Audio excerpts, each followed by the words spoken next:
城市最爱的新声音。马上要迎来的就是你们在寻找新声音的第一个挑战——先声夺人。我觉得在呈现之前呢，都必须做足功课。重大死亡事件，你知道这几个字在广播上面使用是有多么有杀伤力的几个字吗？我觉得你在演绎一个主持人，最忌的就是在演一个主持人。现在成绩单就在我手中，排名第一的，恭喜主持人组的 Sammy、Joey 还有 Carissa。下一轮的比赛非常的重要，因为是你们的个人秀，这是你们多一次展现自我的一个机会，交给你们了哈，期待你们的表现。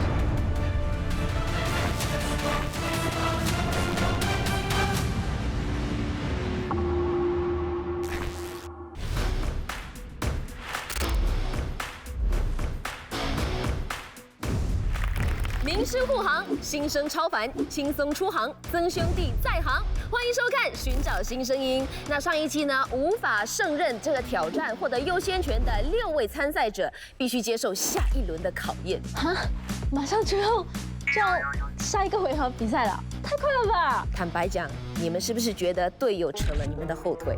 你们是不是觉得自己走的话，凭实力可以走得更高更远？好的，那6位你们必须接受下一轮的考验了。寻找新声音第2关，声东击西。那这一关呢，我们仍然不会淘汰任何的人，不过是至关重要的 OK， 因为导师会凭你的实力决定要谁加入自己的战队。现在呢，我们进入了另外一个新的阶段，所以我希望呢，所有的学员呢不要紧张，把最好的自己表现出来。可是我们在评分方面也不会松懈，虽然没有排名第1、第2、第3，但是我们还是会严格以待。我觉得这次的关键就是看你觉得哪位新学员符合自己的整个 style，你想谁加入你的战队？那等一下的那个挑战呢，就是最后一次机会，可以让我们见证到你的实力，然后呢，最好的时机来虏获我们的芳心哈。虏获这个字用在你身上太强了吧？哎，真的，如果有某位新学员成功虏获了3位导师的心，你们3位都想选他的话呢，那他就有这个资格选择要谁当自己的导师。也就是我们可能会第2次受伤害，被抛弃。如果是这样的话，可能学员也有可能会遭遇到没有评审会选他的命运。的确，那学员们就只能自动加入还有空缺的战队了。其实为他们捏一把冷汗，真的很紧张，因为他们的表现可以直接关系到导师要不要选他们，所以这其实很重要。那我们就来看看声东击西这个游戏的规则。6位选手呢，必须根据一样物品来呈现一段表演。OK， 在盲盒里头呢，就有你的物品，还有3个关键词。那你可以选择任何一个关键词来考验正在表演的新学员。我们现在要从里面这个盒子拿出不知道是什么东西的物品，还要用里面的关键词来陷害新学员。那这位新学员必须在时限内把这个关键词串进自己的表演里头。如果没有办法串进的话呢，所以要做好准备了。又再一次盲盒，我觉得非常的艰难，真的要凭他们的创造能力，所以非常期待他们的表演。好了，我们来选盲盒了，请问谁要先开始？我看你，你看我。刚刚主持人提到就是看谁要做第一个，然后我就看向大家，然后大家都很犹豫 ，OK， 所以我就说好，我来做这个第一个的人。好了，我先好。自告奋勇的 Eunice， 开宝箱时间到，我就选我前面这个好了。好 ，OK， 请把你的物品拿出来让我们看一看。这个哦，一把梳子。我觉得梳子对我来说没有太大的困难，因为我看到它的时候，我有一点点灵感，我知道我要说什么了。里头还有3个关键词，有看到吗？对，分别包括了成语、动作还有人物。其实我觉得要形容一样物品呢，不是一件太难的一件事，但是突然间呢，队友呢要来刁难你，给你那个关键词，这是我觉得有难度的地方。请给我看的顺序号码就在盒盖上。4号，4号，第4位出场的，谢谢 Eunice。下一位自告奋勇的朋友，哎，屏风，来男生，来，谢谢。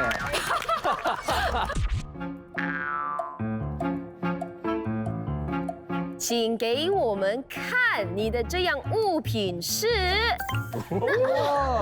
我拿到的是一个香氛蜡烛，有点词穷 ，right now。你的顺序号码是霆锋排在第5，谢谢霆锋。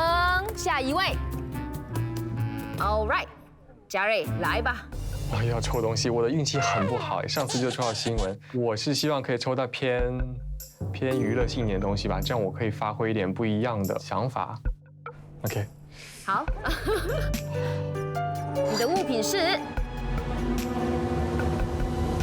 哎呦，哇，香菜，我超爱。对呀，你们喜欢吗？我也很喜欢，很爱。嘉瑞抽到香菜，哎，香菜就是我自己一瞬间是想不到任何故事。嘉瑞排2号，好的，谢谢嘉瑞。好，下一位。我看到嘉瑞抽到那一盘香菜的时候，我有一点震惊到，因为就想说惨了，盲盒里面是不是有很多荒谬的东西，比如蒜头啊，还是给我一把刀什么之类的，所以就有一点害怕。好，来，OK， 可以，应该是牙刷，他是要表演刷牙吗？第6哇，很好嘞，最后一位，谢谢 Eleanor。好，我们2、4、5、6都已经出场了哈，那谁会排名第1，谁会排名第3呢？谁要来抽宝箱？好，Kelly 是谁 ？Kelly 来选择你的盲盒。我真的很怕，我怕我抽到一个我不懂怎样编故事的道具，而且还要临场发挥。如果我的新学员要陷害我的话，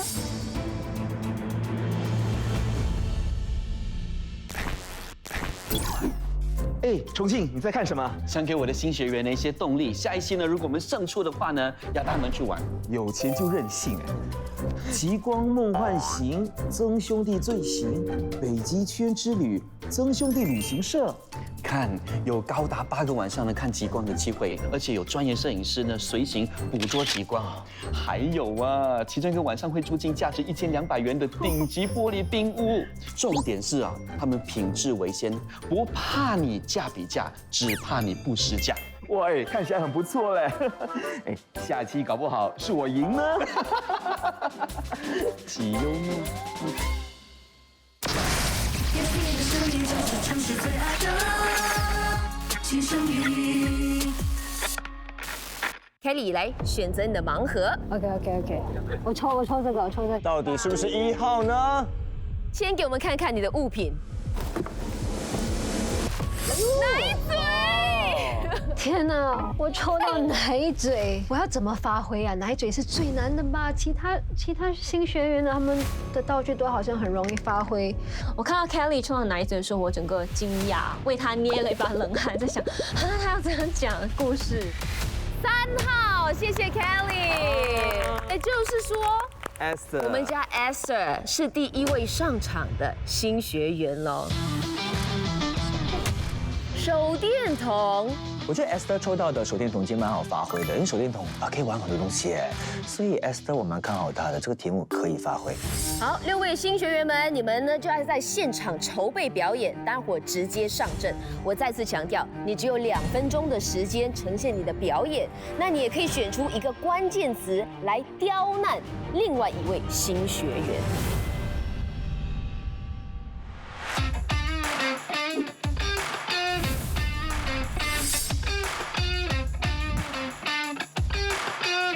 觉得有点严肃，很紧张，很像考试的一种感觉。哎，大家好，我们是小虎队。讲的都不够自信，好不好？我们是 TFBOYS 好吗？什么小虎队 ？TFBOYS。对啊。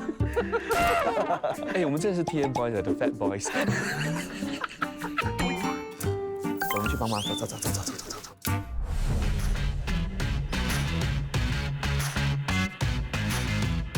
当时我是有想到2个版本啦，那我在选择这2个的时候，刚好家彪老师也有来给我一些建议。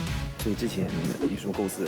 我现在想到是我要讲一个会让人家脑筋想歪的故事。他的故事真的很多的曲折性啊，我觉得他的点子很多，尤其在这个层面当中呢，我觉得要发挥各自的创意。我想这个东西是没有设限的，它就是一个好玩创意，它是考创意、考口才、考机智这方面。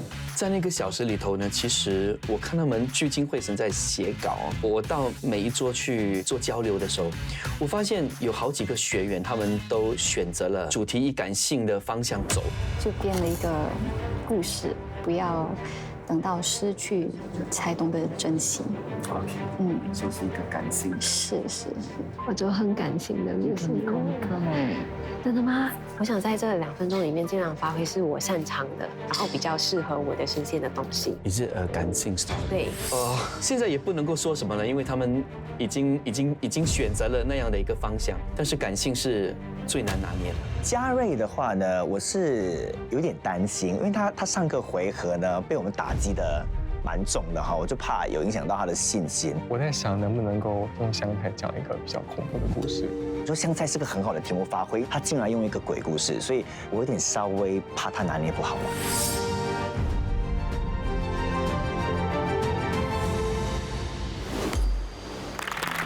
名师护航，新声超凡，欢迎回到寻找新声音的舞台。哇，1个小时 zoom 的就这样过去了。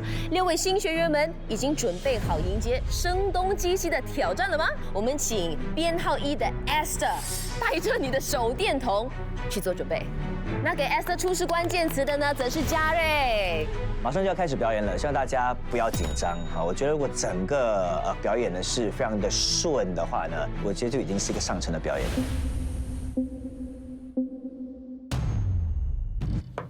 Drip 不够厉害不够牛，欢迎收听口水的香味广播室。是的，又是我不够厉害不够牛的慧儿，却还是有很多人回来听，回来闻我口水的香味。那观众朋友们，今天记得要注意听哦，因为我今天讲故事呢会有礼物送出的，所以要注意听哦。一天，有一个女的，她在夜晚里走着走着回家，刚刚从超市回来，走着走着呢，就发现她的后面突然间有声音，有脚步声正在跟着她，就觉得有点害怕。哇，他丢出那个卡给我灵机的时候，我是真的觉得有点慌。挤痘痘、一石二鸟，还有屈原，我希望别人会给我用名字。那用这个理论去推理的话，我是肯定不会给别人名字的，因为名字很好放啊，对不对？所以他加快脚步，就是后面的脚步声越来越快了，怎么办？他就想，好，没关系，我刚才买了什么东西？哦，我的袋子里面有手电筒，有痘痘膏，有什么可以用呢？我知道了，我的手电筒，我拿出来，然后把它照在我脸上，吓死后面那个人。那就悄悄的从他的纸袋里面抽出了他的手电筒，然后照在脸上转过去。后面那个人，老公，你是谁？老公说，你的脸怎么了？你的脸怎么烂成这样子啊？是不是每次挤痘痘？你刚刚真的吓死我了，以为真是鬼耶！吓死我了！都叫你不要挤痘痘了，你还每次挤的脸都烂掉了。真的烂掉了吗？怎么办？没关系，我已经买了痘痘膏了，反正回家涂痘痘膏就好了啦。故事讲完，谢谢。头脑就一直想着挤痘痘哪里放进去，然后后面就一直在讲挤痘痘，好像就有点忽视掉我的手电筒。谢谢 Esther， 我现在仔细的看 Esther 脸上有没有痘痘。他现在只剩下白色吧？他刚刚好紧张哦。对，导师们怎么样？喜不喜欢他口水的香味？我觉得其实那个 Esther 的开场是有巧思的，可是我有点不太明白，就是那个口水的香味。而且我们现在因为疫情期间，还口水的香味，这什么意思嘛？对，什么意思啊？就是吸引人的注意力吧。他有创意，可是我最后catch no ball到底是那个东西是什么？我看重庆导师忍了很久，在这边。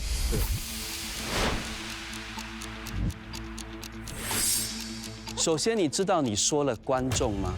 那观众朋友们，今天这是个电台节目，听众。其实你的开场真的很不错，我以为接下来将会是非常顺利。但是挤痘痘一出现，你就乱了阵脚，是紧张对吗？对。可是紧张不是是 OK， 我明白。要记得。哇，这个重庆这么凶哈，我希望可以一路的凶下去哈，这样我就胸有成竹。等一下选导师不要这么紧张就可以了。我跟你讲，你去他这个战队你会更紧张，所以你好好选哦。等一下你会变得更好。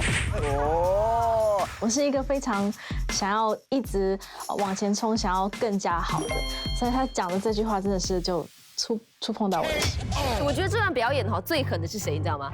嘉瑞啊，一个手电筒突然出示一个挤痘痘，害人家乱了阵脚，真的报应可能现在就来了，因为即将呈现表演的呢就是嘉瑞，然后凯里会出示关键词，凯里不要跟他客气哈，好。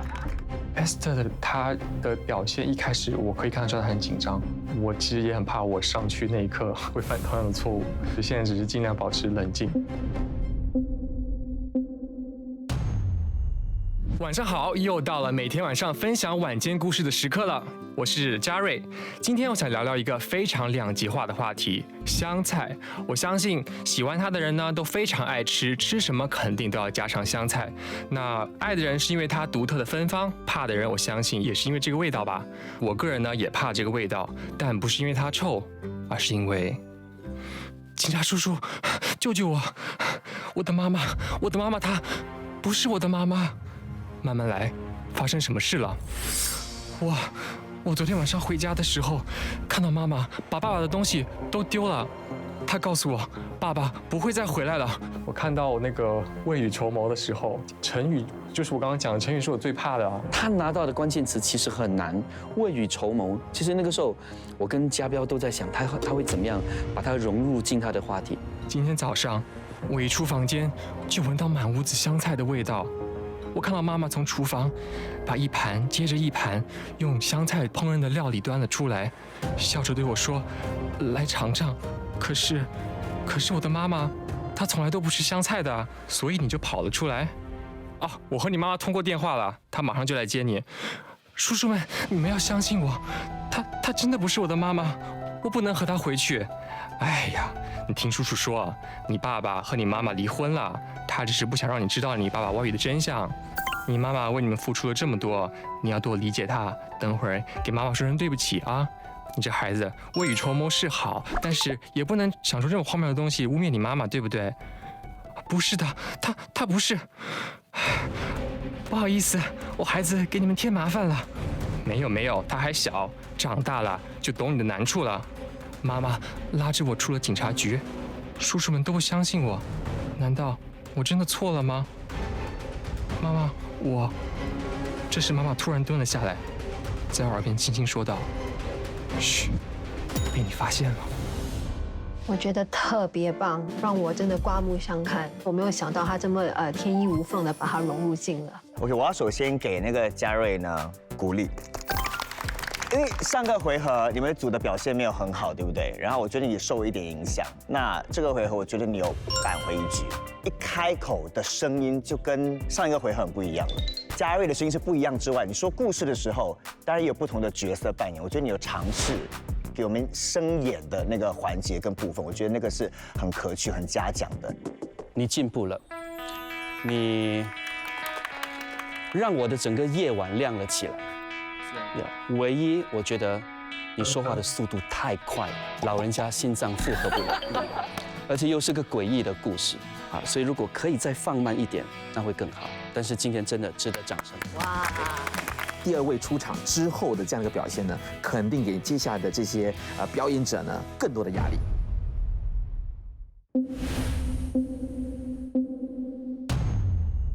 我妈妈从小就对我特别残忍。凡是我爱的东西，他都会拿走。记忆最深刻的就是我4岁那年，妈妈拿走了我最爱的奶嘴。我知道4岁了还用奶嘴，真的有点丢脸，但是我真的很爱那个奶嘴，它让我有安全感，它可是我的宝贝。妈妈夺走我奶嘴的那一天，也是我对妈妈彻底失去信任的一天。我不了解她为什么如此残忍，我这么心爱的东西，他为什么就是要拿走？难道他真的不爱我吗？我对妈妈的憎恨也从那天快速的增加，尤其是看到他天天只知道睡，只知道剪指甲，什么都不做，我就特别反感。9岁那年，我因为和朋友在公园玩得太忘我，回家晚了，一回到家就被妈妈怒吼：“她凭什么啊？”我一气之下就打包了行李，决定离家出走。哎，刚才我都说的对嘛哈，接下来那一位就紧张了。你看 Kelly 呢，紧张起来都在看稿。我背着包包在公园漫无目的的晃着，爸爸这时打来：“你在哪？”我在公园。好，你别动，我去接你。15分钟过去了，爸爸到了公园，他看着我，叹了口气，坐到我身边。你误会妈妈了。我很疑惑地看着他。妈妈生病了，在你4岁那年，她发现她有乳癌。我惊讶地说不出话。她之所以会把你心爱的奶嘴拿走，就是想教会你失去心爱的东西和失去安全感的感受。她不想你在她走后不能接受，不能适应。说完，爸爸把他口袋里的奶嘴拿了出来。这么多年了，妈妈竟然还保留着。原来妈妈承受着这么多，我觉得她对我残忍，但其实她对自己更残忍。妈妈的爱，我们很多时候都不理解，但我们不能忘了，妈妈可是世上最爱我们的人。因为我对 Kelly 有要求，所以我今天确实有点失望。我知道他可以做得很好的，太失望了，觉得自己应该可以更好。谢谢 Kelly 的表演。好，导师们，哦，重庆老师，这个你看，你不用举手的，你不用举手，你可以直接说。你看他的脸色哈，这个周公已经变成包公了哈，你看他的脸越来越黑呀。上一轮的比赛呢 ，Kelly 很亮眼，所以这一轮的比赛我对你有要求。我以为我会看到非常与众不同的表演。要说一则很感性的故事，功力很重要，不是说你没有。但是如果我现在有一个音频表的话，那整个音频表就是这样的，它没有起伏。我在听完你整个故事之后，我只留意到你的华语很标准，我没有去真正的去听你的故事，可能太紧张，我不知道你紧张什么。今天都没有名次了，可能对自己的要求吧。那是好的呀，所以你应该加入我这一队，因为你会更好。我跟重庆有点不太一样的那个想法哈，有没有比较好一点？那个比较缓和吗？有没有？他刚刚要讲评的时候，他还要把他的那个袖子再往上拉一点点呢。OK， 你加入他的团队，你不会进步。我说真的啊 ，OK， 我只是要跟 Kelly 说，其实我觉得在这种故事的铺陈上面，你做得蛮好的。就是从前面这个奶嘴要怎么讲一个故事，到后面你还在提奶嘴，我觉得紧扣主题上面你是有做到的。但是我觉得你因为太没有自信了，所以你一直看稿，你太依赖了，然后依赖到就可能感情的这个对呈现。就少了。那接着呢 ，Kelly， 你可以也喘口气了哈，因为呢，马上上阵的是 Eunice， 然后霆锋做准备，出示你的关键词。我觉得那1个小时真的是过得太快了，不过我觉得我自己很有信心可以完成这次的挑战的。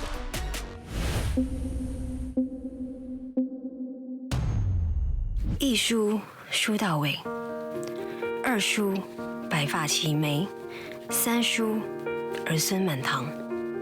我相信这句话对你来说应该非常熟悉吧，因为我们常常会在古装剧里面看到，当新娘在婚礼之前，妈姐会为她进行上头礼时所说的一段祝福的话。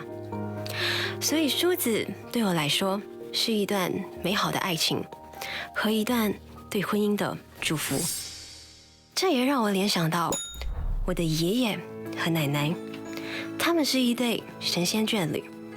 小时候，我常常会看见我的爷爷拿起梳子帮奶奶梳着头发，爷爷偶尔也会弹着钢琴为奶奶唱着歌，而这个画面仍深深地烙印在我的脑海里。如今已经长大的我，也非常憧憬能够得到像他们一样美好且和谐的婚姻关系。此刻的我真的很希望能够在未来能够找到一位灵魂伴侣，他一样能够拿起梳子帮我梳着头发，能够和我一起执子之手，与子偕老。谢谢你的收听，这里是芳显良言，我们下个故事再见。我觉得我刚刚的表现，自己对自己的打分应该只有60分。谢谢 Eunice。你或许在寻找新声音当中呢，不会找到你的灵魂伴侣，但说不定你可以找到你的灵魂导师。哦，真的吗？导师们怎么看？那就先开口了我。我觉得首先呢，要找你灵魂导师之前，我要谢谢你的战友哈，这个霆锋，他跟着就是一个很好的战友的一个伴侣。怎么说？给的这个关键词弹钢琴，太容易让你融合到你的故事当中。Eunice 这把声音，像我们在第一回合的时候都说到，是非常的甜美，很让人很悦耳。我要再次的澄清一下，我一直在称赞 Eunice 啊，不是说她长得不错啊，我在乎的是她那把声音。我们要找的是新声音，她的声音的特质呢，真的可以吸引到你。Eunice 的声音是非常适合讲感性的故事，声音适合，但是历练还不够，句子随便乱断。如果我是一部车子，真的我很难继续前进，因为听了很辛苦，得。其实 Eunice 的声音真的好听，但是那个断句真的让我受不了，我很想要走出去。但是我老实说，我刚刚在听你的那一段的时候，我必须要讲，我真的有一度想睡觉，因为真的很缓慢，因为它是一个比赛。你跟其他人，每个人哇有声演啊，有放不同的东西进去，我觉得它没有凸显到你的个人特色在哪里。听完导师的评语过后，其实我自己也大概预测到老师会说什么。接下来呢，要请心地善良的霆锋做准备了，然后呢，你要准备接受 Eleanor 的刁难哦。接下来轮到霆锋登场嘛，我是蛮期待的，希望这个回合他不要让我们失望。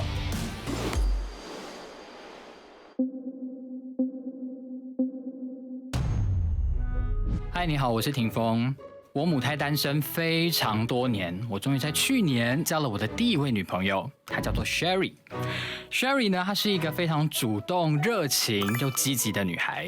有一天，我们一起在逛街的时候，经过了一个香氛蜡烛店。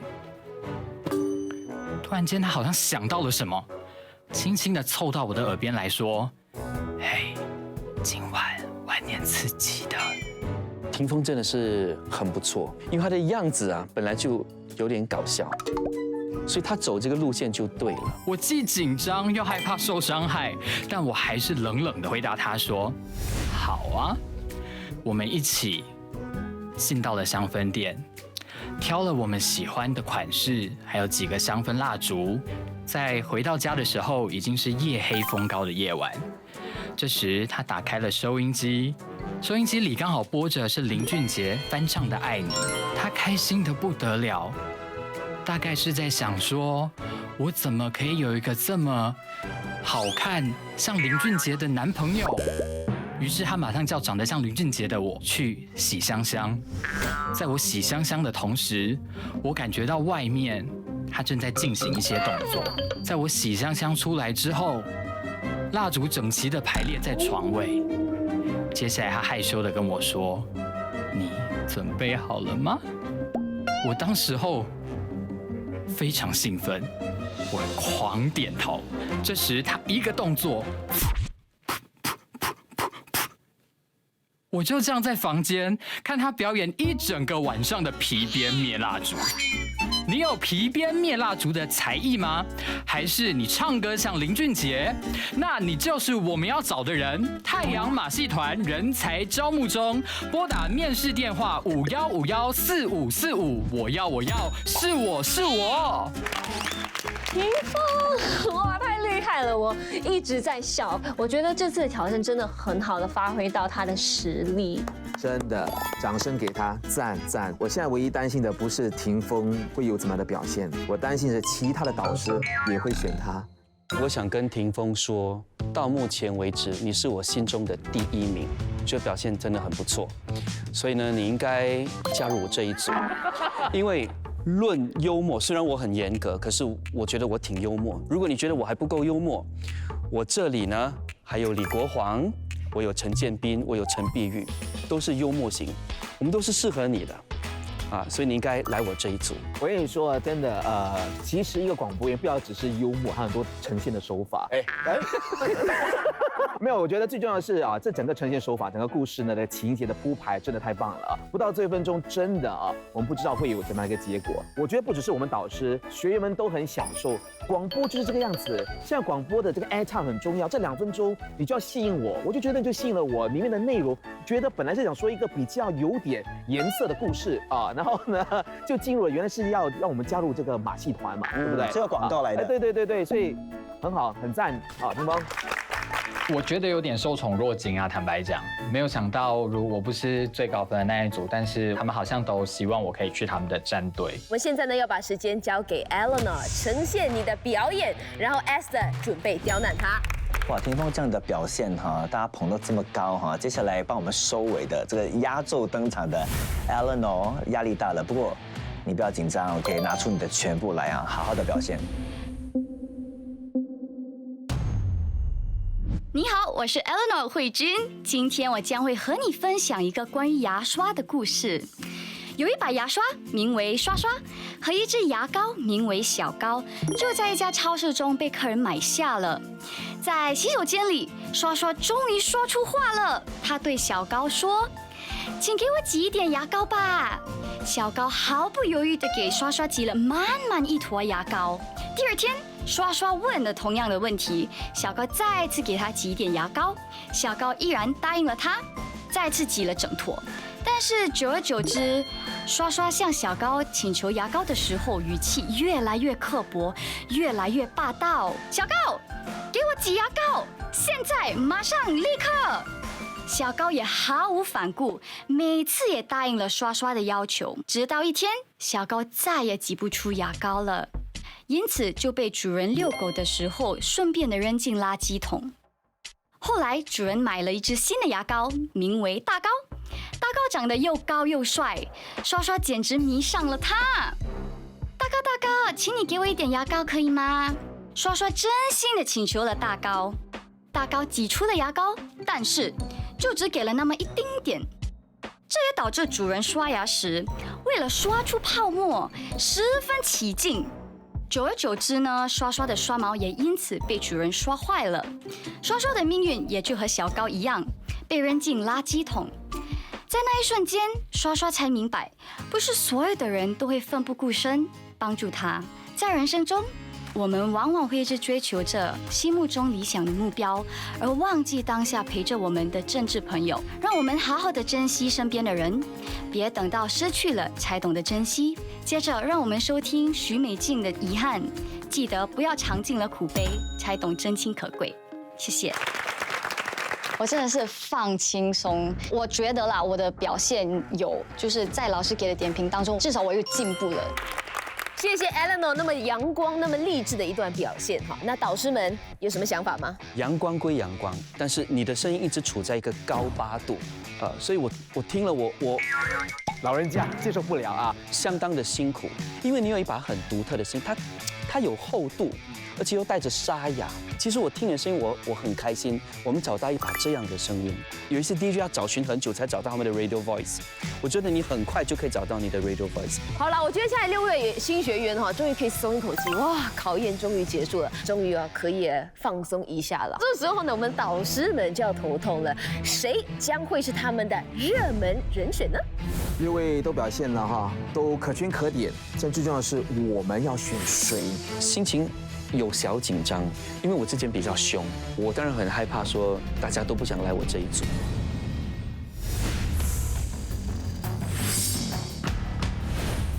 名师护航，新生超凡，现在来到了紧张的时刻了，选导师的关键时刻。首先，我们先把时间交给获得优先权的 Joey、Sammy 还有 Carissa。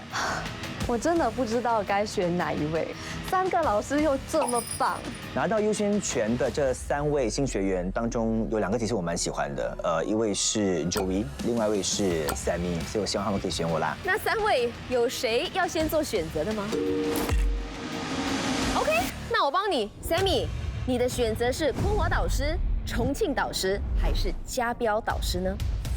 我想了很久很久很久，每一位导师都有自己的特色，然后大家都很资深，所以真的要选出一个是非常非常非常困难。哎，我们在这边接受考验，我也是很紧张哎，对不对？你们都是精英，我都希望你们可以来到我的队伍。好，我选择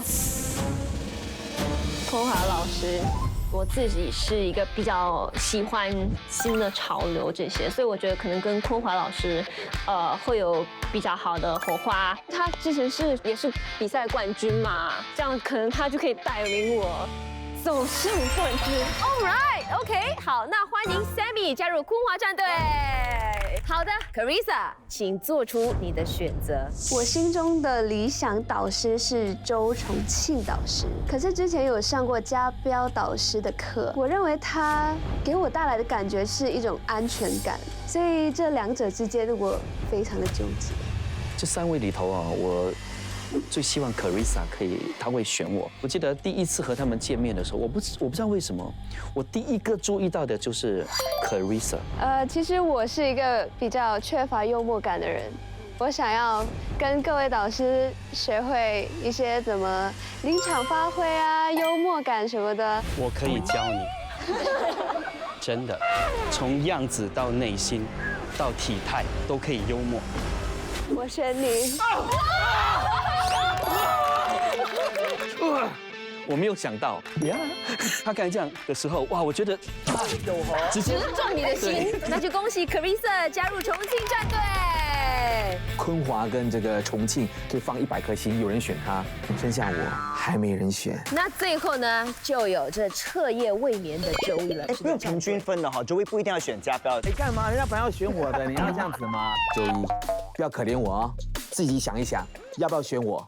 好好的思考。我感到很压力，因为我有严重的选择困难症，我自己对自己的要求很高很高。上了2位导师的课，然后觉得跟家标老师很舒服，然后家标老师又非常幽默，很亲切，很和蔼，对，所以我选择的是。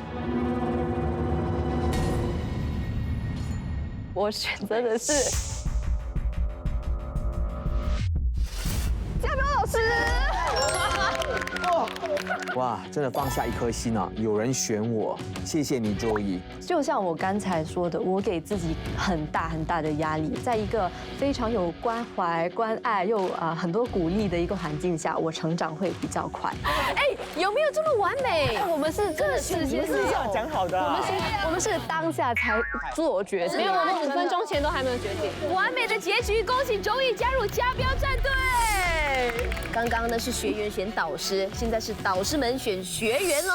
我们就依旧刚才的那个顺序开始。刚刚编号1出场的是 Esther， 有谁想要 Esther 加入你的战队的，请举手。现在呢，我唯一希望就是有人选我就好了。Esther 并不是我想要的这个新学员，不知道其他的导师有没有这样的一个想法呢？我很感动哎，所有老师都没有给我举手，但是重庆老师给我举手了，我不知道说什么，但是对，很感动，很感激。恭喜 Esther 加入重庆战队。Esther 呢，终于来到我这边，所以我希望 Esther 来到我这里呢，可以从弱转强，我一定可以做到的。好，那我们来到第2位。嘉瑞，我最想加入的战队应该是家标老师吧，我个人觉得风格比较最接近。想要嘉瑞加入你的战队的，请举手，倒数3、2、1。这什么状况？重庆，你只剩1个位置嘞，你还跟我们抢嘉瑞啊？后面还有很多好的新学员呢，你留到后面呢。3位导师都举了手，那现在呢，选择权归还给你。我没有想到他们3个都会举手，我本来想说啊，如果有1个、2个举手，那我很好做选择。现在他们3个举手，我真的很困难。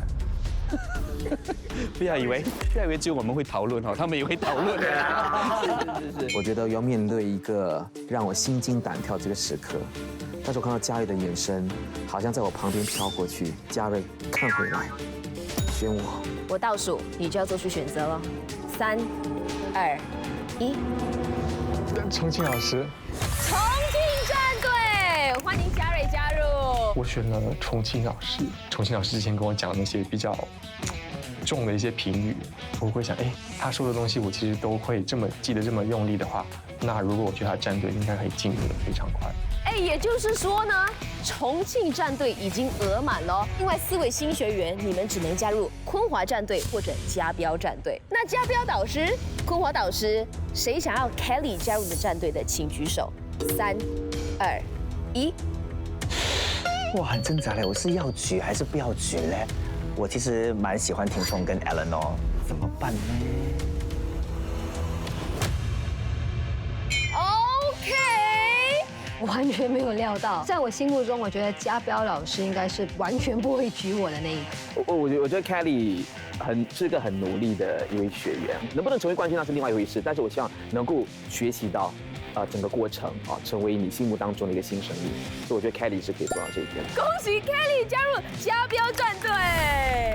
现在来看的话呢，我的组还有2个位置，家标的组剩1个位置。我其实蛮喜欢霆锋跟 Eleanor 的表现的，所以我希望可以把他们收到我的战队哈。导师们，有谁想要 Eunice 加入你的战队的，请举手。3、2、1。